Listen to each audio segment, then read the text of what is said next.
C'était des grands frères qui avaient pour objectif de sortir les petits de la délinquance, qui avaient pour objectif de sortir les petits du nihilisme dans lequel le système colonial aime pousser notre jeunesse à aller.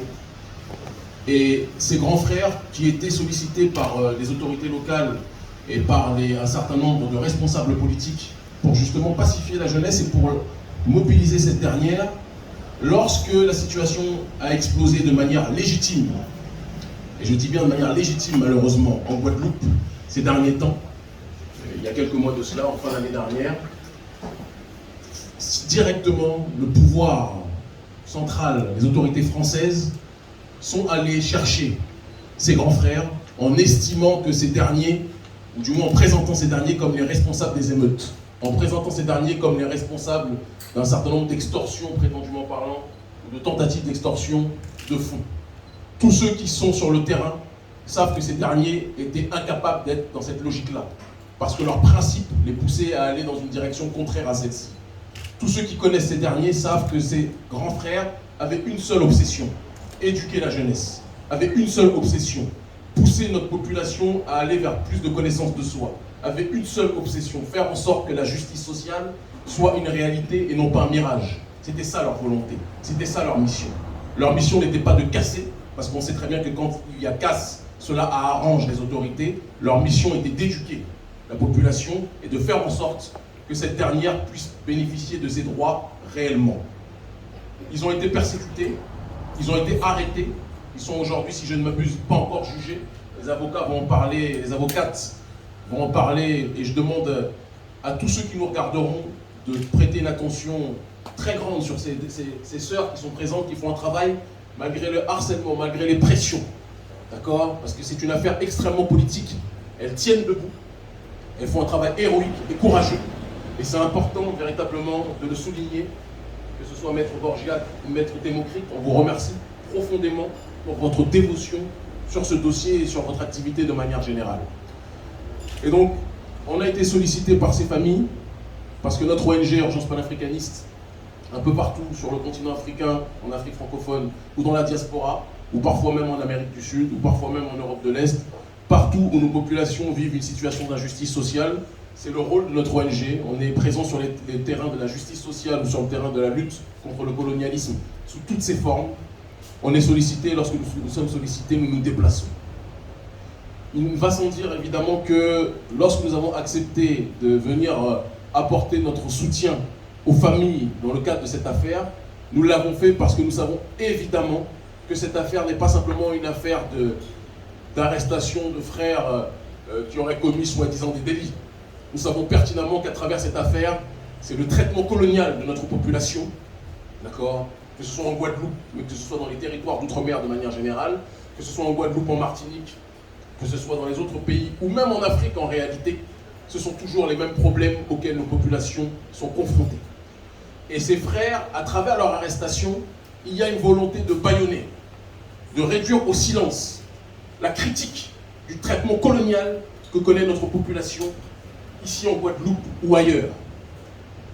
Et c'est toujours la même logique de l'esclavagisme, la logique du colonialisme.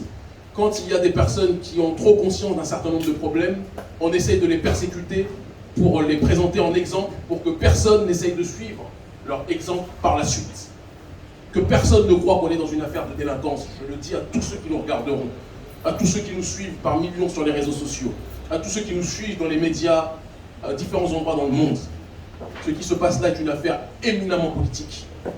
Quand on parle de l'arrestation des grands frères, on parle de la vie chère. Quand on parle de l'arrestation des grands frères, on parle du traitement criminel du chlordécone. Quand on parle de l'arrestation des grands frères, on parle de l'injustice sociale caractérisée sur les territoires guadeloupéens et sur les autres territoires. C'est important que l'on puisse le dire. Et quand il y a eu la colère l'année dernière par rapport à la question du pass vaccinal et de tout ce qui s'ensuit, certains pensaient qu'on pouvait réduire uniquement ces manifestations à cette seule problématique. Or, cette problématique-là, que ce soit du pass vaccinal ou des autres sujets évoqués, ne sont rien d'autre que les différentes branches d'un arbre qui est le traitement colonial que connaît notre peuple en Guadeloupe, comme à différents autres endroits où notre peuple est installé. Donc je ne vais pas monopoliser la parole, peut-être que les différents membres présents sur la table ont quelque chose à rajouter avant qu'on puisse passer peut-être à la séance des questions-réponses.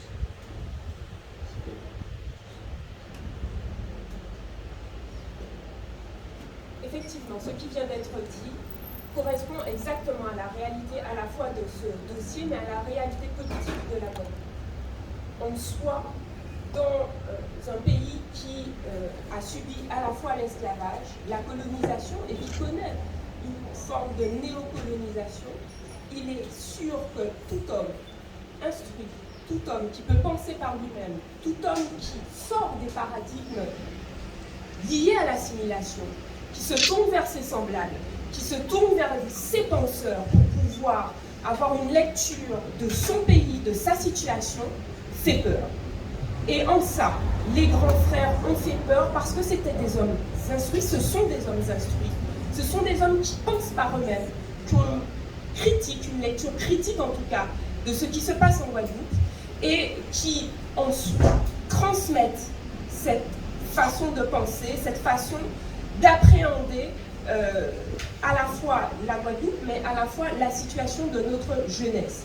Ils sont sur le terrain, ils étaient sur le terrain, et les autres grands frères sont encore sur le terrain, pour pouvoir trouver des solutions très concrètes, très directes aux problématiques de notre jeunesse.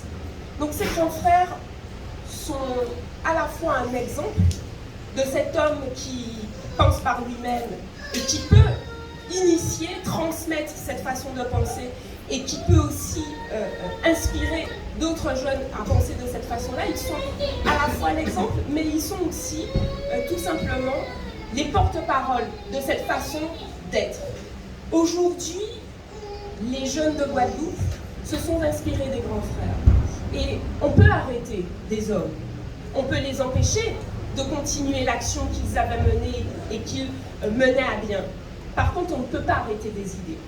Et les idées qu'ils ont transmises, les idées qu'ils ont permis de diffuser à travers leurs actions, à travers les prises de position qu'ils ont pu avoir, à travers le fait tout simplement qu'ils ont décidé à la fois de structurer, de participer à la structuration de la jeunesse, de participer à des propositions concrètes, de participer en tout cas à l'élaboration d'une Guadeloupe qui est pensée par elle-même et qui sort des paradigmes, on va dire, assimilationnistes. Eh bien, ces pensées-là, ces idées-là sont toujours là. Et elles sont transmises. Elles sont transmises à ceux qui arrivent, à la nouvelle génération. Donc, enfermer les grands frères ne sert à rien en ce sens que ce qui est déjà fait est fait. Notre jeunesse a pris conscience d'un certain nombre de choses, a décidé de se prendre en main, et personne, pas même un pouvoir judiciaire, pas même un pouvoir politique, pourra l'en empêcher. Et ça, nous le savons. Et nos 7 grands frères qui sont incarcérés ressortiront. Ils ressortiront plus forts, plus puissants, plus influents encore, avec une Guadeloupe qui est prête, et un monde aussi, qui est prêt à entendre ce qu'ils ont à dire, ce qu'ils ont fait, et surtout de continuer ce travail qui a été initié. Donc je remercie Kémy Séba, je remercie toute son équipe de mettre la lumière sur ces grands frères, sur cette affaire qui est symptomatique de la situation en Guadeloupe, symptomatique de la façon dont la justice et les institutions judiciaires fonctionnent, symptomatique du fait que nous soyons surveillés politiquement dans nos propos, dans nos lectures, dans ce que nous pensons. Et effectivement, visiblement, pour les autorités judiciaires, il y a des choses à lire, des choses à ne pas lire, des choses à penser, des choses à ne pas penser. Mais nous sommes des hommes libres, des hommes et des femmes libres sur cette terre de Guadeloupe. Et effectivement, cette liberté, ils ne pourront jamais, cette liberté intellectuelle, ils ne pourront jamais l'en empêcher.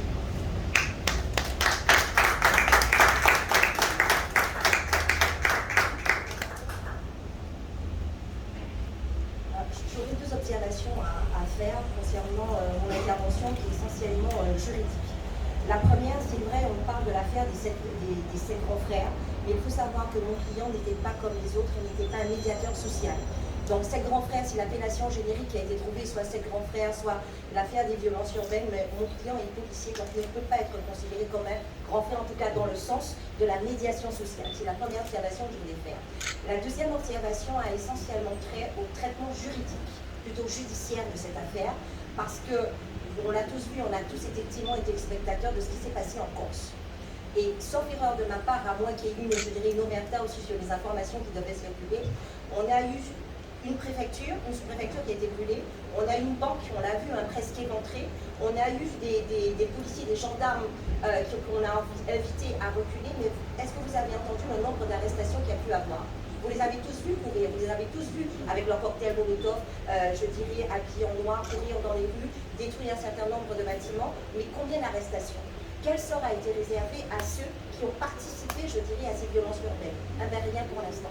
Par contre, nous, 7 Guadeloupéens qui effectivement, et je vais rejoindre les propos qui ont déjà été dits avant moi, 7 Guadeloupéens qui ont décidé de rentrer effectivement et d'être présents dans cette communauté guadeloupéenne, on les a pris, on les a mis en détention. Donc pour moi, c'est vrai, certains pourraient les voir comme des héros, mais moi je les vois aujourd'hui comme 7 sacrifiés. 7 sacrifiés très certainement pour une promotion de certains, pour les élections des autres, bien évidemment on sait exactement ce à quoi je fais référence, mais en tout cas ce sont 7 hommes. 7 hommes qui aujourd'hui ont été coupés, manu militari de leur famille. Et je me permets de préciser les conditions dans lesquelles, en tout cas pour 3 d'entre eux, ils ont été transférés sur la métropole. Le premier à avoir été transféré, c'est M. Didier Laurent. Nous sommes tous les deux en entretien au centre pénitentiaire de Bémao, il est 9h. À 10h moins le quart, on vient le chercher en lui disant voilà, il faut absolument qu'il effectue un test PCR. Et on comprend tous les deux en se regardant que le test PCR égale transfert. Je quitte le centre pénitentiaire de Bémao et je dis que je reviendrai le voir à 14h. Avec 14h, je ne peux pas accéder à mon client. Je vais au parloir, il n'y est plus. Je descends au niveau du greffe parce qu'on me dit qu'il y a eu des formalités à accomplir au niveau du greffe. Donc j'y descends. Le greffe du CP de Bémao, par extraordinaire, est fermé. Je ne peux pas y accéder. Donc, entre, je dirais, 10h du matin, 14h, je n'ai plus vu mon client et sa famille non plus n'a pas eu contact avec lui. Il est parti. Je laisserai à la sœur de M. Dufour le soin de parler, M. Dufour, et surtout à la sœur de M. Chenico, pour lequel je pense qu'humainement, ça a été vraiment le plus difficile d'avoir à s'exprimer. Aujourd'hui, ma consoeur et moi, nous faisons essentiellement du droit pénal. Dans le droit pénal, on a affaire à des violeurs, des assassins, des braqueurs, je dirais le pire de ce que peut produire l'être humain. Ils n'ont pas ce traitement-là. Ils ont droit tout de suite à une communication avec leur famille, ils ont droit à une communication tout de suite avec leur avocat, ils ont droit à une communication téléphonique encore avec les membres de leur famille, pas pour ces 7-là. Pour une raison que nous ignorons, ces 7-là, ce sont des parias que l'on a mis à côté et auxquels on réserve malheureusement un sort que l'on n'arrive pas aujourd'hui à comprendre. Donc merci pour eux, merci de votre présence, merci de votre solidarité et merci de m'avoir permis d'intervenir.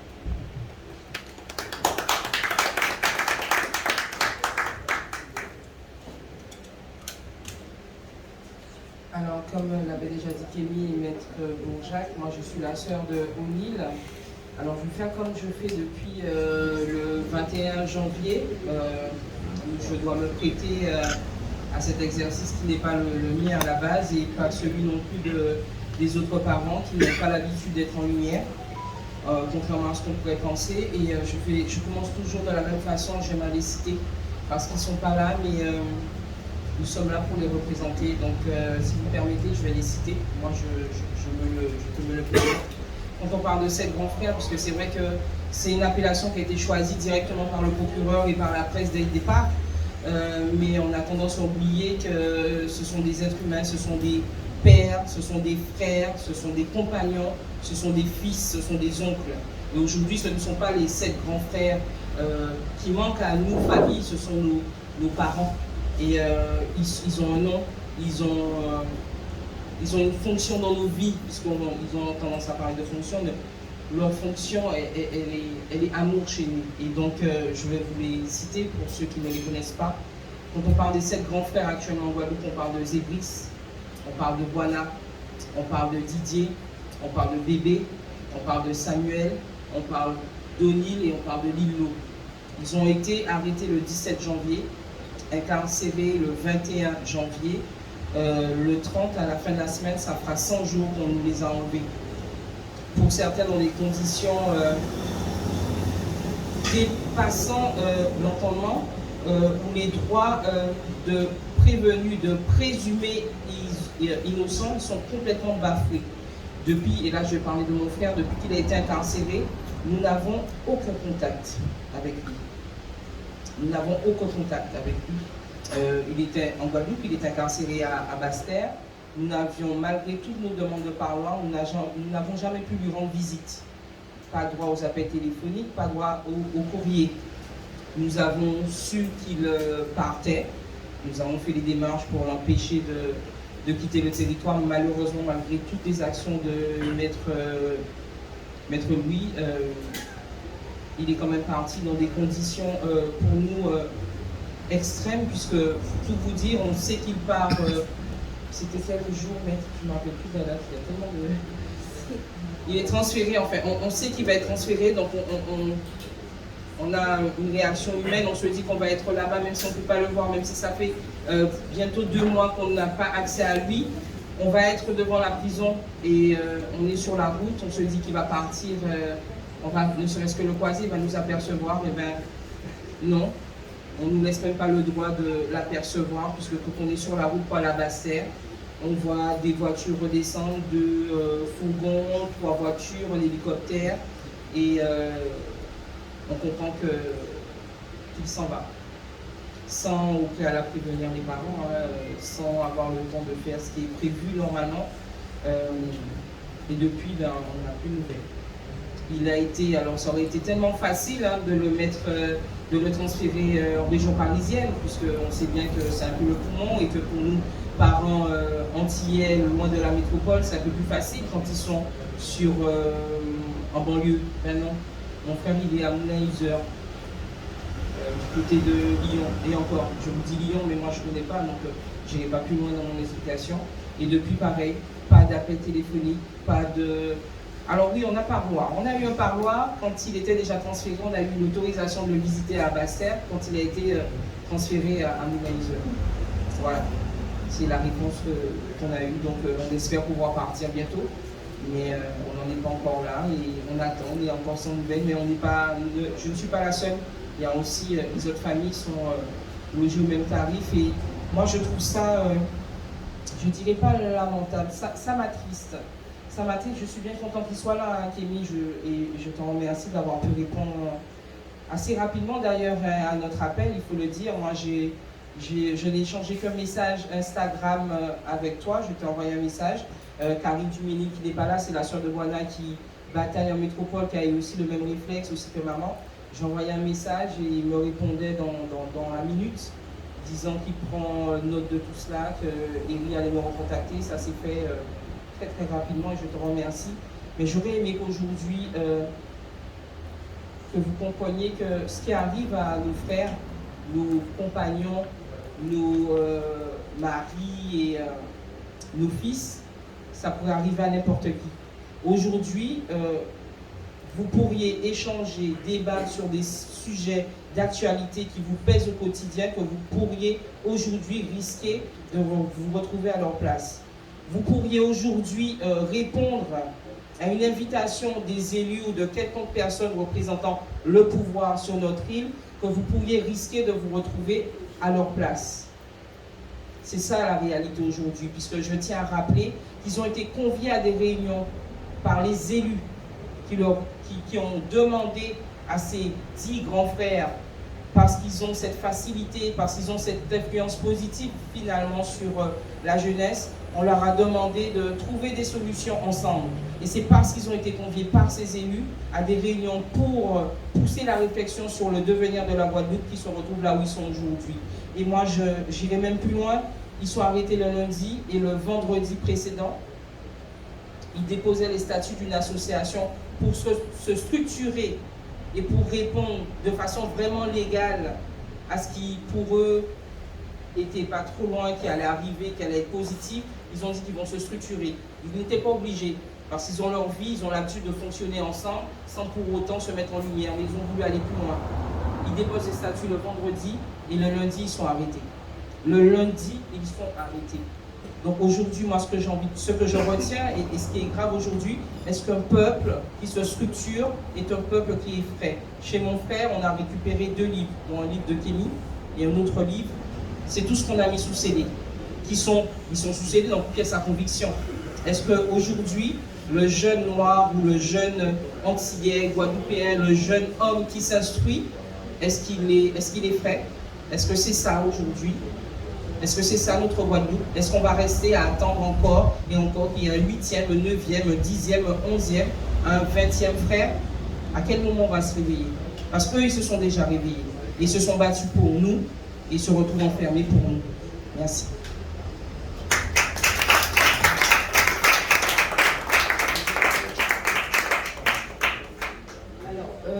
Moi, je suis la sœur jumelle de Lilo, donc je vais vous expliquer en fait la manière dont il a été transféré. Alors, nous avons reçu l'acceptation pour le parloir le mercredi, donc le jour où il a été transféré. Le lendemain, je me rends au parloir avec ma mère, toute confiante, contente, pour prendre rendez-vous. Donc, arrivé au niveau de l'accueil, donc il nous a été dit que non, on ne le trouve pas en cherchant avec le numéro d'écrou, on ne le retrouve pas. Donc, après des recherches, donc, l'agent à l'accueil nous dit il est parti hier. Il est parti hier à Aix-en-Provence. Et voilà, donc c'était très compliqué. Ma mère s'est effondrée. Moi, franchement, j'étais mal, j'étais pas bien. Et donc, ensuite, donc ce qui nous était dit, en arrivant là-bas, donc j'ai reçu un appel service de probation. Donc, il était transféré, en fait, sans vêtements, sans rien. Il est arrivé avec juste le t-shirt et pantalon et chaussures qu'il avait sur lui, et il n'avait rien du tout. Donc nous n'avons pas de famille en fait en métropole à Aix-en-Provence. Donc comment faire pour lui faire parvenir des vêtements? Comment faire? Donc j'ai dû appeler pas mal de personnes. Finalement on a retrouvé quelqu'un sur Montpellier qui a pu lui ramener un sac, mais franchement j'étais choquée. Là, jusqu'à présent, je suis choquée par cette situation. Donc, du coup, on espère pouvoir y aller.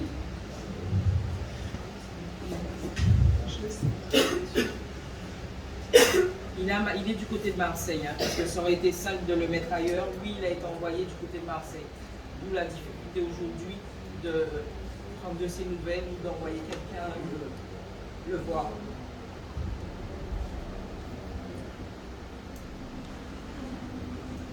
Et donc, après le tir de l'avocat, donc les raisons du transfert, donc c'est qu'il était en situation d'isolement, soi-disant à Bémao. Donc le garde des Sceaux, lui, il a préféré, monsieur Dupond-Moretti, il a préféré le transférer dans une prison en métropole pour lui sortir de cette situation d'isolement. Or là, aujourd'hui, il se trouve toujours en situation d'isolement. Ça fait à peu près 29 jours. Donc moi, on m'a dit qu'il restera à peu près un mois dans ce quartier d'isolement. Donc là, moi je comprends pas. Nous ne comprenons pas et là, c'est... Voilà, je laisse la parole à monsieur Dumont.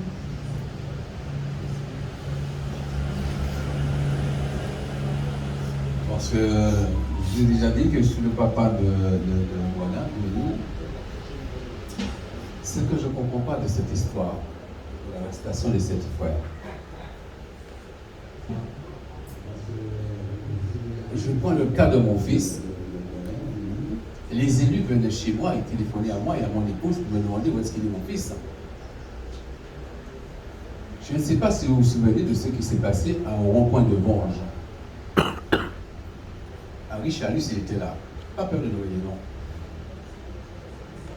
Mon fils, il était dans son lit. Il ne pouvait pas rejoindre sa compagne, tellement qu'il était fatigué, à courir après les jeunes. Moi-même, ce jour-là, j'ai ramené 2 jeunes chez leurs parents. On appelle mon fils pour dire, Harry appelle mon fils pour lui dire, je ne peux pas sortir là avec les jeunes, viens me chercher. Ce même Henri Chalus, il était sous les ondes, a dit tout simplement, si ce n'était pas Boana, je ne serais jamais meilleur avec Maroc. Vous savez pourquoi? Eh bien, le bas de mon pavillon, c'est là que mon fils faisait des réunions avec les jeunes. En disant à ces jeunes-là de ne pas voter, c'est de plonger la Guadeloupe de l'autre côté de la barrière. Allez voter. Henri Chalus vous a demandé de voter pour lui. Je serai derrière cette affaire-là pour les emplois. Et il n'a pas arrêté. Messieurs, dames, si vous voyez le nombre de personnes qui défilent chez nous ou qui nous disent je ne comprends pas, y compris une dame que son fils est décédé à Saint-Martin, elle ne savait pas quoi faire. Elle est venue chez nous chercher mon fils. Il a été au pont funèbre, cherché le mort, il a dit voilà votre fils. Quand on a arrêté mon fils, sous des barrages, la question que je me pose, est-ce que c'était leur rôle à eux, c'est cette fois qu'on a arrêté? C'était pas leur rôle à eux. C'était le travail de la police, c'était le travail de la gendarmerie, c'était le travail des assistances sociales, c'est le travail aussi des élus. Un élu, c'est les adjoints au maire, c'est les conseillers, et les conseillers du quartier. C'était à eux de relever ce que notre avocat est obligé de défendre maintenant. Mais moi je dis ce sont des salauds. La France peut-être nous fait des misères, c'est beaucoup plus criminel ce que les élus nous font maintenant.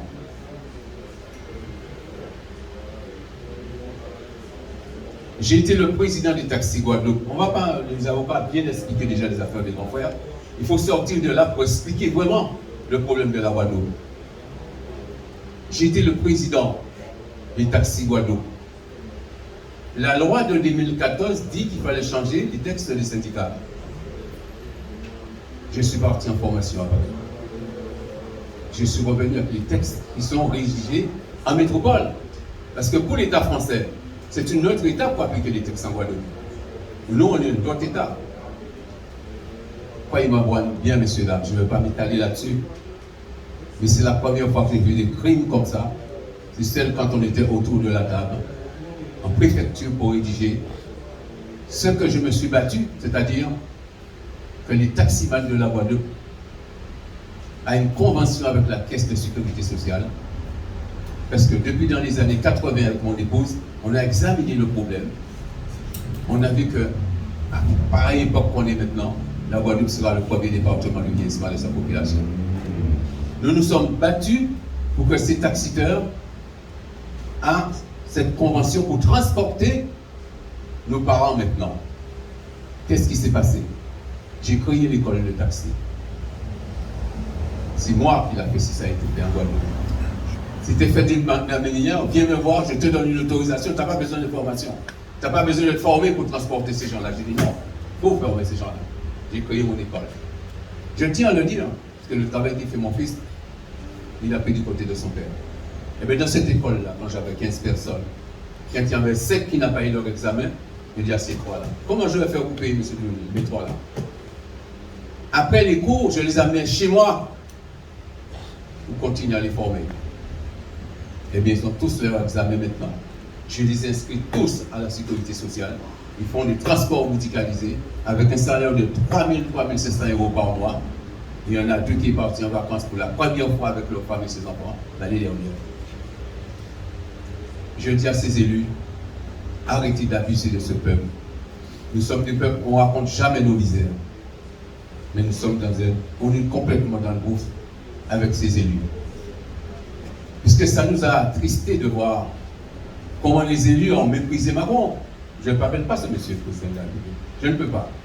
Je sais que ça va être divulgué, tout va nous parler. Je ne peux pas accepter ça. Pendant qu'eux ils disent du mal de Macron, de nous dire de ne pas faire avec Macron, le lendemain ils étaient à Paris dans le point de Macron, mon président. On ne sait pas où on en est, monsieur là. Il faut comprendre les Guadeloupéens. C'est pas un problème politique.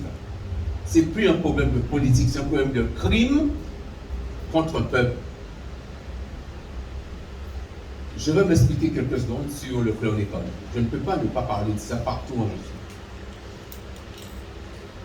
Si le chlordécone est arrivé en Guadeloupe, est-ce que c'est le peuple guadeloupéen qui était là pour faire empêcher cette chlordécone d'entrer en Guadeloupe? Est-ce que c'est nos avocats? Non. C'est l'État français qui devait mettre une barrière au niveau de la barrière, ce qu'on appelle la frontière de la Guadeloupe. Un avion comme un bateau. Donc, ce n'est pas les Guadeloupéens qui ont amené cette chlordécone en Guadeloupe. Il a fallu que l'État français prenne ses responsabilités sur le chlordécone. Là, c'est prescrit. Mais c'est prescrit avec quoi? C'est prescrit, il est incapable de nous dire à quel endroit on peut cultiver pour donner à manger à nos frères. Eh bien, ils sont en train de continuer à cultiver dans les terres empoisonnés, ils viennent nous vendre. Ce n'est pas de leur faute, ils ne savent pas où. C'est ça qu'on mange. C'est quelque chose qui est monté de toutes pièces.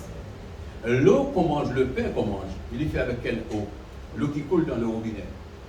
Et tout récemment, quelqu'un est venu ici de nous dire l'eau est encore empoisonnée. Le rhum, le petit punch qu'on boit, il est fait avec quelle eau? L'eau qui coule dans le robinet, celui-là. Et pourquoi M. Macron nous dit que c'est presque? Comment vous ne voulez pas que les Guadeloupéens ont voté Marine Le Pen? Ils n'ont pas voté Marine Le Pen, comment il s'est permis de dire. Il faut s'en occuper des Guadeloupéens parce qu'on a voté Le Pen. On n'a pas voté Le Pen pour la politique. Il faut sanctionner ce qu'on nous fait là. On est dans le gouffre. Vous en avez plus de 65% des Guadeloupéens qui vivent en indivision.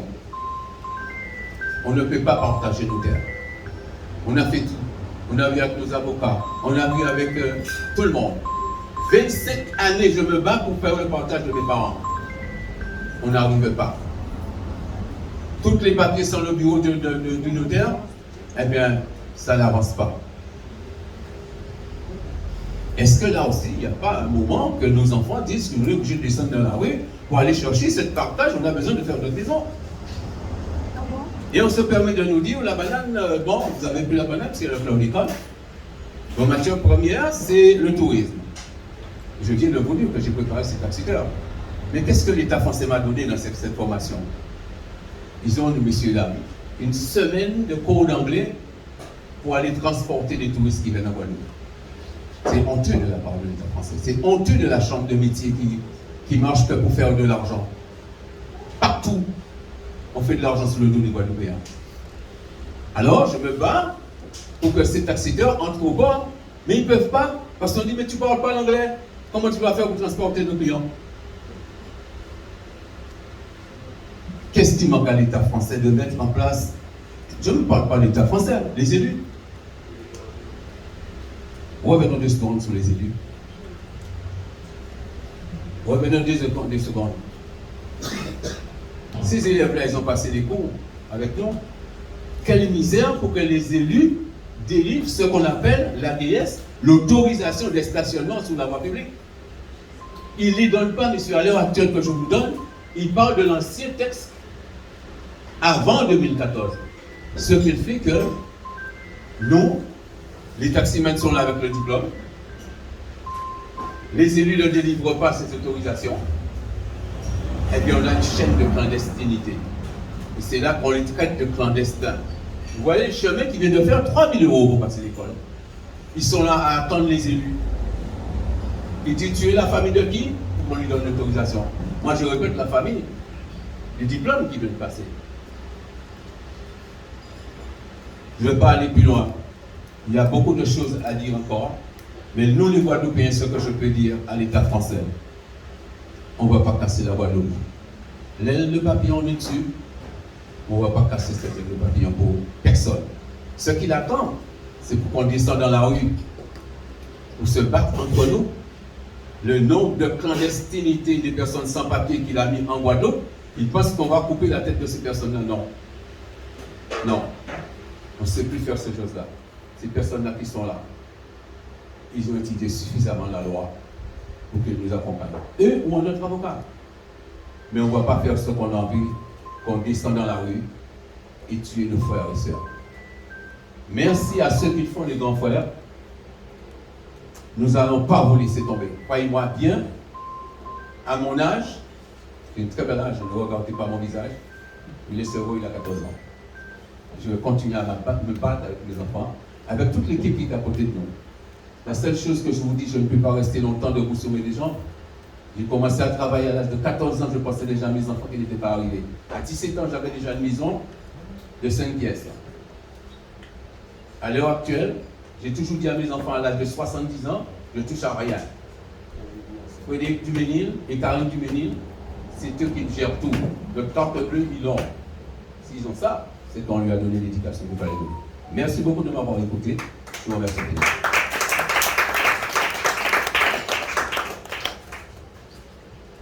Bonjour à tout le monde, je suis Joséphine, la maman de Buana. De toute façon, on se retrouve là aujourd'hui grâce à M. Kémy Seba, qui est très gentil et qui est venu nous voir pour parler des grands frères. Pour les 7 frères qui ont été emprisonnés. Pour quelles raisons, on ne sait pas. Qu'est-ce qu'ils ont fait, je ne sais pas. Mais ils ont été emprisonnés, ils ont été envoyés. Quelques-uns parmi eux ont été envoyés en métropole, mon fils parmi tous ces gens-là. Sans nous avertir, sans rien nous dire. Finalement, Frédéric, pour moi, c'est mon fils, c'est un gentil garçon, il fait tout pour tout le monde. Il fait même pour les autres avant de faire pour lui. Il a 5 enfants. Il s'occupe de ses enfants comme un papa, comme tous les papas de ce monde. Aujourd'hui, il est empoisonné, il ne peut pas faire face à ses responsabilités. Il ne peut pas faire face à ses responsabilités, il ne peut pas s'occuper de ses enfants, il ne peut pas voir sa famille.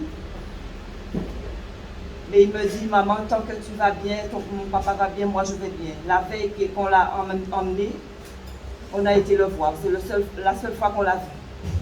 On a bien parlé, il était content, il était content. Et aujourd'hui, il est là-bas. On a quelques nouvelles par l'avocat. Il y a ma fille Karine qui est là-bas, qui se bat aussi pour s'occuper de son frère. Parce qu'elle non plus ne comprend pas. Alors on essaie d'avancer petit à petit pour voir où est-ce qu'on va. Mais quand Frédéric n'était pas encore en prison, c'est chez moi que les politiques appelaient pour dire Frédéric, il y a réunion. À quelle heure tu arrives? Frédéric, il a réunion, le Lamentin, Cap-Esther, Petit-Bourg, tout le monde l'appelait pour dire il faut venir en réunion. Le centre commercial, quelqu'un du centre commercial, je n'aurai pas de nom, je ne sais pas qui c'est. On l'appelait pour dire il y a réunion là, il y a réunion là, il y a réunion là. Le dernier jour, le vendredi avant qu'il se soit fait arrêter, quelqu'un de cette grande supermarché là l'a appelé en disant on a réunion aujourd'hui, tu viens tout seul. Moi j'étais là, j'écoutais. Il a répondu mais pourquoi voulez-vous que je vienne tout seul?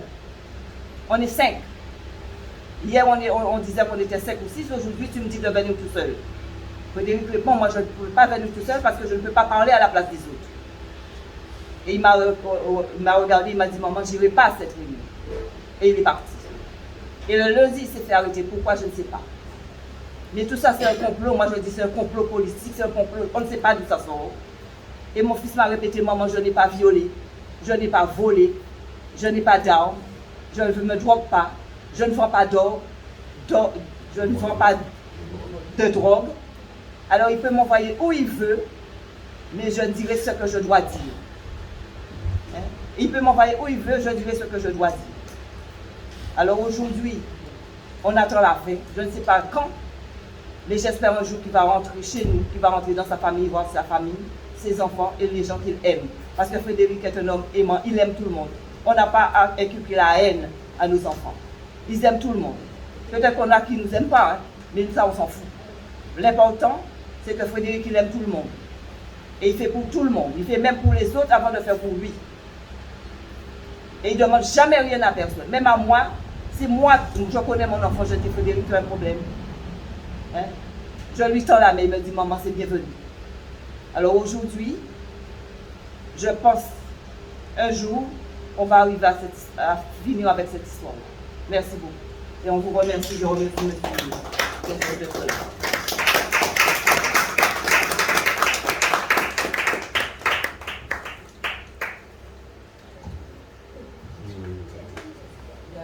Maître Louis, l'avocat de Noël, qui est là, de O'Neill, juste pour dire aussi que les grands frères, c'est 26 ou 27 enfants. Donc au-delà du drame humain d'hommes qui est en train de se jouer, ce sont des drames familiaux qui sont en train de se jouer, ce sont des drames financiers, parce que tous ces 7 frères étaient insérés. Ils n'avaient pas besoin d'être réinsérés, parce qu'on parle beaucoup de peut-être qu'ils y allaient pour gagner quelque chose. Ils n'avaient pas besoin d'être réinsérés parce qu'ils étaient insérés. Pour certains, oui. Alors oui, il y en a qui ont, je ne dirais pas des casseroles, puisqu'ils ont payé leur dette à la société, mais ils étaient insérés déjà. Ils n'attendaient rien de qui que ce soit. S'ils l'ont fait, c'est pour nous. Et ce sont des drames professionnels qui sont en train de se jouer, puisque là, ça fera 100 jours à la fin de la semaine, qui sont loin de leur famille, mais loin de leur métier. Donc, ils finiront bien par sortir, on en est sûr, mais qui sera là à ce moment-là? Est-ce qu'on leur rendra ce qu'on leur a volé? Puisque pour moi, c'est du vol.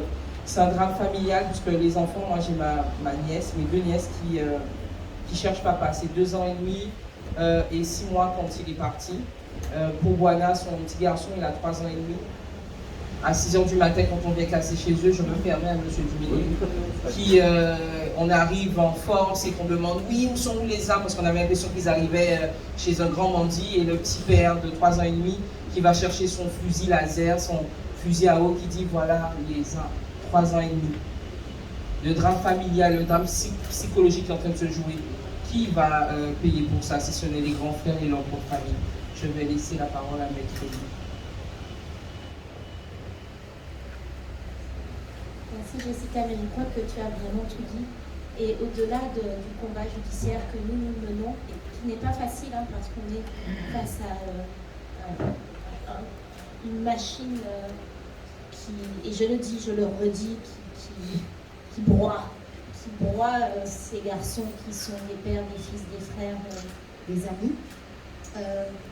Au-delà du combat judiciaire que nous menons, qui est difficile, le combat des familles, il est énorme et vraiment, moi je vous salue tous et toutes et je sais que d'où ils sont, ils voient tout ce que vous faites.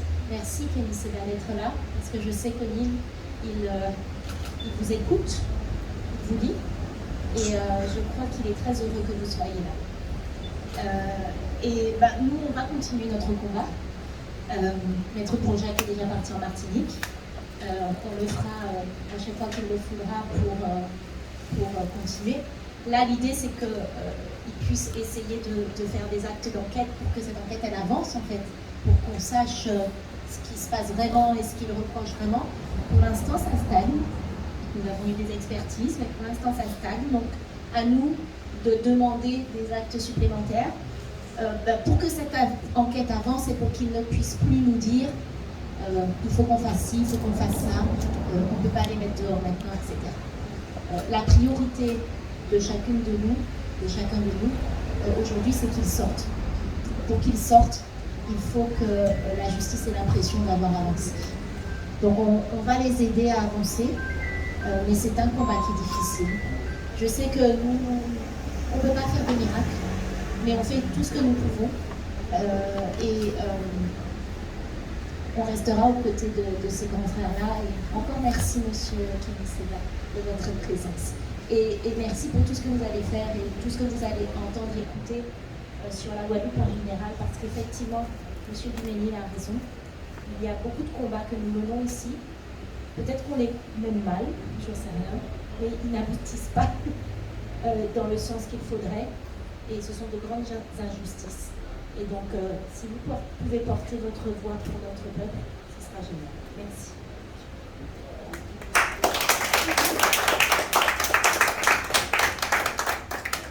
Suite aux propos extrêmement importants qui ont été tenus par chacune et chacun, je ne vais pas monopoliser la parole, peut-être que certains médias ont des questions à poser.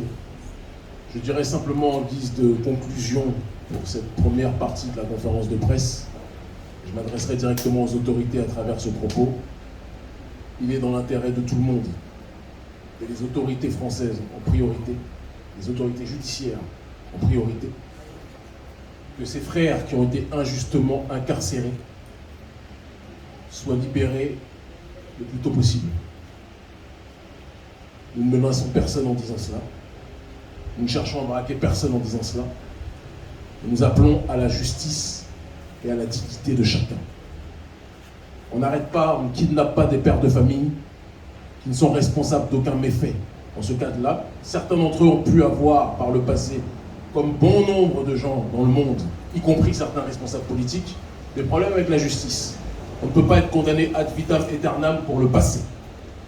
Ce qui compte, c'est que chacun soit jugé pour le présent.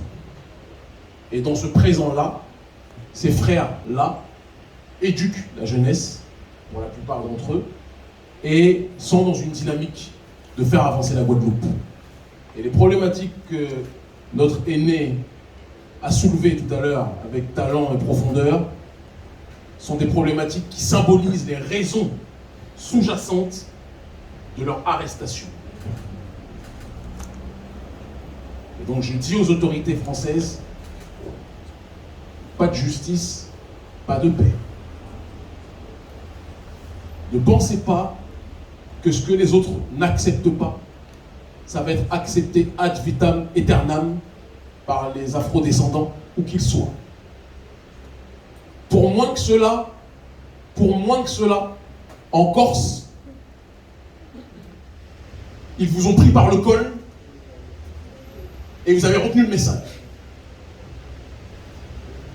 Ne poussez pas la population à sortir de sa zone habituelle en tant que telle. Rendez justice sur tous les terrains et tous les secteurs d'activité qui frappent le peuple guadeloupéen. Cristallisé et matérialisé par l'arrestation de ses frères dignes, de ses époux dignes, de ses amis dignes, de ces gens qui ne demandent rien d'autre que leur respect pour leur population. Voilà ce que j'ai à dire en guise de conclusion pour cette première partie. Merci infiniment.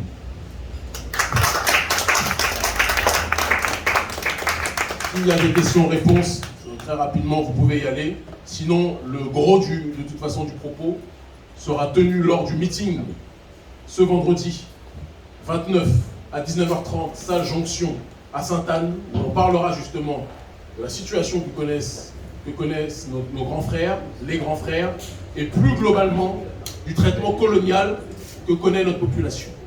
Voilà. Comment comptez-vous aider les grands frères? La première chose pour laquelle on nous a demandé de venir, c'était puisque les familles qui nous ont sollicités connaissent notre influence un petit peu partout dans le monde, entre guillemets noir francophone, dans le monde africain francophone et dans la diaspora, ils nous ont demandé de porter cette parole pour qu'au-delà du cadre local de la Guadeloupe, le problème des grands frères et le problème de l'injustice coloniale soient diffusés un peu partout dans notre zone d'influence, que sont l'Afrique francophone et dans la diaspora. Et ailleurs, puisque nous sommes aussi suivis en Amérique du Sud, nous sommes aussi suivis en Europe de l'Est. Donc faire de ce problème un problème international, c'est notre responsabilité. C'est le premier moyen pour nous aider. Le deuxième moyen pour nous aider, c'est de faire en sorte que celles et ceux qui s'intéressaient, après les retours que nous avons eus, des familles directement, qui s'intéressaient peu à cette affaire, puissent encore plus s'y intéresser. Parce que ce n'est pas le problème d'une seule famille ou de quelques familles et d'avocates courageuses. Non. C'est le problème d'un peuple qui subit un traitement, quelles que soient les teintes, quelles que soient les différentes classes sociales et tout ce qui s'ensuit. C'est le problème d'un peuple dans sa globalité qui subit un traitement colonial. Si on va en dehors de ce sujet, on tapera à côté du problème. Et donc, comme notre ONG est spécialisée sur ces questions, on ne va pas rappeler le traitement du franc CFA, que nous avons pu soulever cette question et la mettre sur la place internationale au XXIe siècle, les questions des bases militaires, que les questions de l'injustice coloniale. Nous sommes en première ligne sur ces terrains, et donc partout où notre population est installée, quand nous sommes sollicités, on ne va jamais de notre propre chef, mais quand nous sommes sollicités, nous nous déplaçons avec nos modestes moyens pour apporter notre soutien par ce biais. Voilà. Est-ce que par rapport à tout ce que vous avez entendu sur ce grand frère, est-ce que vous savez, par rapport aux autres endroits où vous menez votre combat, est-ce que ça vous surprend ce qui se passe aujourd'hui en Guadeloupe? Je vous remercie infiniment pour cette question, mon cher frère. Et je vous répondrai que le système colonial, malheureusement, a l'habitude de fonctionner de la même façon partout où il frappe. lorsqu'on analyse le système colonial dans sa racine, lorsqu'on analyse de manière cyclique la manière dont le système colonial a toujours essayé de frapper tous ceux qui pouvaient être porteurs de solutions et de force de proposition pour être dans un processus de déconstruction de ce système colonial, on se rend compte que ce qui se passe et ce qui frappe les grands frères frappe tous ceux qui s'opposent d'une manière pacifique, de manière générale, à ce système colonial-là.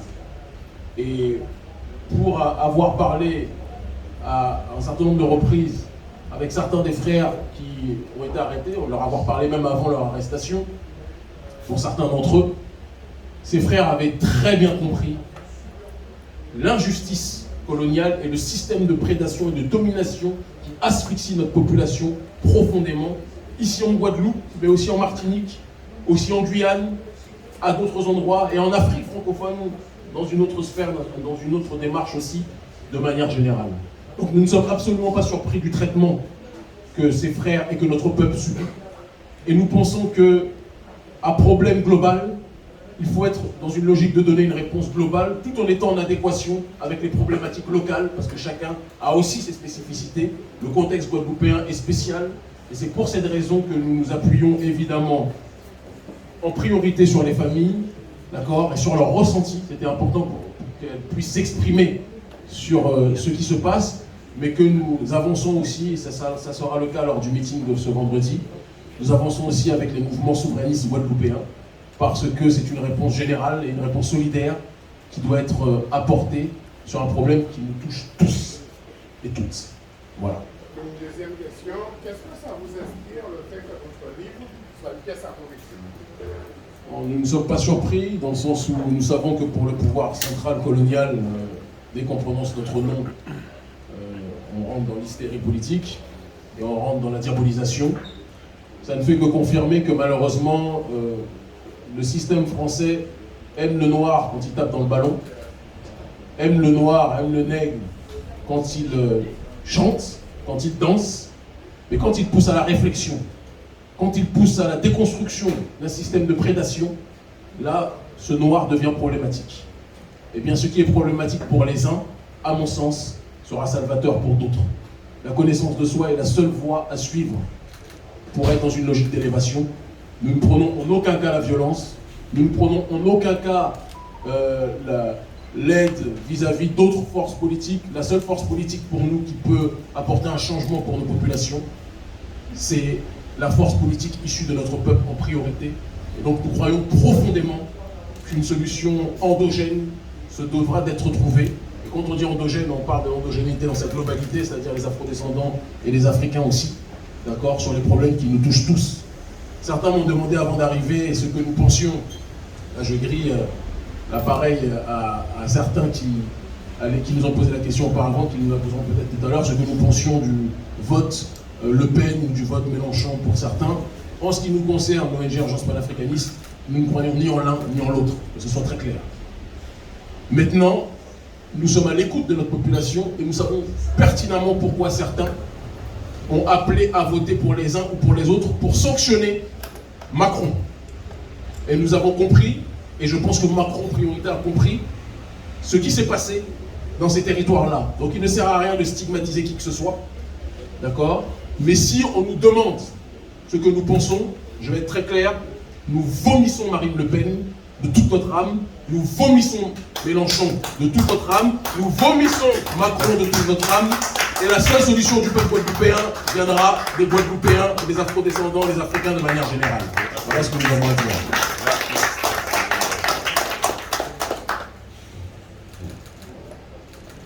Désolé pour les mélenchonistes ou les marinistes, mais on dit ce qu'on pense.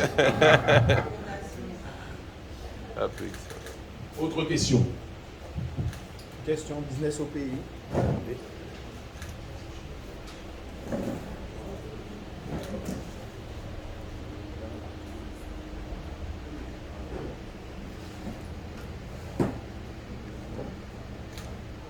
Quel conseil vous donneriez au peuple guadeloupéen, martiniquais, guyanais, pour qu'ils puissent se développer et sortir un peu du système, on va dire, français qui nous étudie? Moi, je pense qu'il serait extrêmement présomptueux de notre part de parler de conseils. On est des peuples frères, on est tous soumis à des problèmes similaires. Et lorsque nous sommes confrontés au problème colonial, beaucoup malheureusement ont toujours eu le réflexe de chercher des solutions extérieures à nous-mêmes. Nous partons du principe que l'unité parmi nous permet de mieux nous unir au reste de l'humanité et de mieux nous faire entendre ce reste de l'humanité-là. Nous pensons que le système colonial profite profondément, en priorité, des divisions qui sont extrêmement présentes au sein de nos populations. Et je parle de la Guadeloupe, je parle de la Martinique, je parle de la Guyane, et je parle des populations en Afrique francophone. Le diviser pour régner a toujours été la logique suprême de ceux qui nous ont asphyxiés. Et donc, la sortie de crise vis-à-vis de cette situation passera par une nécessaire, potentielle unité à plus grande échelle, en tout cas, pour que l'on puisse avancer. Le reste, on a un meeting, il n'est pas question de faire le meeting maintenant. Beaucoup de gens ont un certain programme, nous-mêmes aussi. Je ne vais pas développer sur les diverses solutions, elles seront exposées lors du meeting ce vendredi à Saint-Jonction, à Sainte-Anne. Elles sont multiples. Ça sera des propositions, pas des conseils, et ça sera des propositions en adéquation avec les réflexions que nous entendons, que nous recevons des acteurs locaux qui sont les plus à même. C'est très important de le dire aussi, parce qu'il faut qu'on soit dans la logique de la responsabilité partagée, d'accord? On doit s'en sortir entre nous. Ça ne veut pas dire qu'on exclut les autres. Parce qu'il y a des gens, nous parlons beaucoup, nous sommes très proches d'un certain nombre de cadres des Gilets jaunes en France, prolétariat blanc, entre guillemets, qui souffre le martyre aussi, dans d'autres conditions, qui ne sont pas forcément comparables à ce que nous vivons, d'accord? Mais la réalité de l'asphyxie néolibérale du système qui nous régit, elle est globale. Et que ce soit le néolibéralisme sur le terrain économique ou le néolibéralisme sur le terrain sociétal, cette plaie est une question qui devra être traitée de manière collective. Et nous avons un certain nombre de propositions par rapport à la manière dont nous travaillons sur le continent africain sur ces questions. On est en train d'obtenir, à l'heure actuelle, dans un certain nombre de pays, en travaillant de concert avec d'autres structures sur place, des résultats. Ceux qui connaissent notre ONG, le travail que nous effectuons sur le terrain, savent que ce soit au Mali, que ce soit au Burkina Faso, que ce soit en République centrafricaine, que ce soit en Guinée, ce que le fruit de notre travail a créé. En termes de changement structurel, même si cela déplaît au pouvoir colonial, il va sans dire qu'il y a des changements profonds et drastiques qui sont en train de s'opérer. Petit à petit, mais c'est en train de s'opérer. Et nous pensons que ce que nous avons pu faire en Afrique francophone, on peut partager ces expériences et on le fera dans le cadre du meeting, d'accord, avec nos frères et sœurs présents ici, qui font, je le répète, un travail extraordinaire. Et je répète, nous ne venons pas que l'on soit quand même un minimum pudique et digne. Nous ne venons pas en porteurs de solutions messianiques. Nous venons en associés vis-à-vis de ceux qui mènent ce combat, eux aussi, sur le terrain comme nous le faisons aux 4 coins du monde. Voilà ce que l'on peut dire en réponse à votre question. Merci. S'il n'y a pas d'autres questions, s'il y a d'autres questions, allez-y. Sinon, on va clôturer la conférence de presse. Pas d'autres questions? On vous remercie infiniment pour votre présence. On vous donne rendez-vous. Tu voulais prendre la parole? Ok. D'accord, mon frère. On vous donne rendez-vous ce vendredi, 19h30, salle Jonction à Sainte-Anne, pour ce meeting qui portera évidemment sur le traitement que connaît un certain nombre d'entre nous en Guadeloupe et ailleurs, sur le traitement des grands frères et sur la notion du processus colonial qui frappe avec la plus grande violence notre population en Guadeloupe, mais aussi à d'autres endroits où nos peuples sont installés. On vous donne rendez-vous ce vendredi, 19h30, salle Jonction, d'accord, à Sainte-Anne. Et je répète, pour certains manipulateurs, parce qu'ils existent, qui ont voulu créer une connexion de fils qui n'avait pas lieu d'être, en disant Marine Le Pen, il y a eu un gros vote, Kémy Séba vient, comme Kémy Séba est un nationaliste noir ou un panafricaniste, il soutiendrait Le Pen. Je dis à ces abrutis congénitaux, ces imbéciles chroniques, et encore, je tiens ma langue. Si vous n'êtes pas capable de comprendre l'histoire du panafricanisme et du ce que l'on appelle le black nationalisme, c'est votre problème. Mais en aucun cas, nous n'appelons à voter en ce qui nous concerne, ni pour les uns ou pour les autres, mais nous respectons, c'est très important de le dire, la stratégie de ceux qui sont sur place ici et qui expriment leur colère.